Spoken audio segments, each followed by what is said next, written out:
babak pertama, Sriwijaya FC. Berstatus tuan rumah, Sriwijaya FC tampil menyerang sejak laga pertama dimulai. Beberapa kali Airlangga Sucipto dan kolega merepotkan lini belakang Perserang. Bahaya, sayang sekali. Onside namun Laskar Wongkito unggul setelah sepakan Jericho Kristiantoko menit 40, tak mampu diantisipasi kiper Perserang. 1-0 Sriwijaya FC unggul hingga jeda.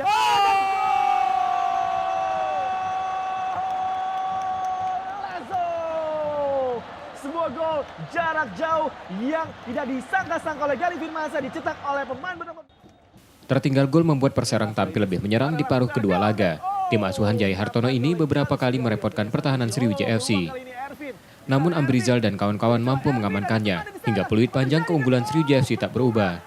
Pelatih Sriwijaya FC Kasar tadi puas dengan kinerja timnya. Meski kesulitan membongkar lini belakang Perserang. Namun secara tim Laskar Jakabaring tampil baik.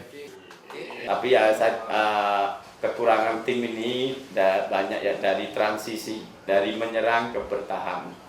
Jadi dari menyerang keasikan, bertahannya yang kurang.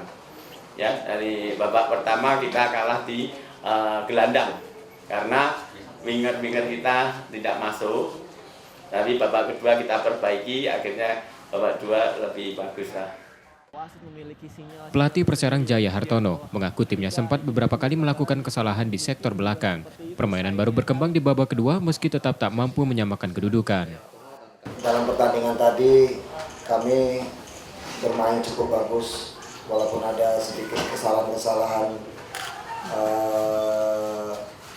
yang sebenarnya bukan prinsip, tapi ini kesalahan-kesalahan semua di dalam satu pertandingan itu bisa saja membuat pemain bisa membuat satu kesalahan, tapi itu bukan satu prinsip yang mendasar. Jadi itu memang kesalahan-kesalahan yang tidak kita duga-duga. Reski Oktora, Nur Muhammad, Kompas TV, Palembang. Oh, dan ini dia akhir dari perhelatan laga pemburu bagi Sriwijaya FC juga Perserang, di mana winner chicken dinner. Sriwijaya FC mempertahankan keunggulan dari babak pertama 1-0, mereka unggul 3 poin.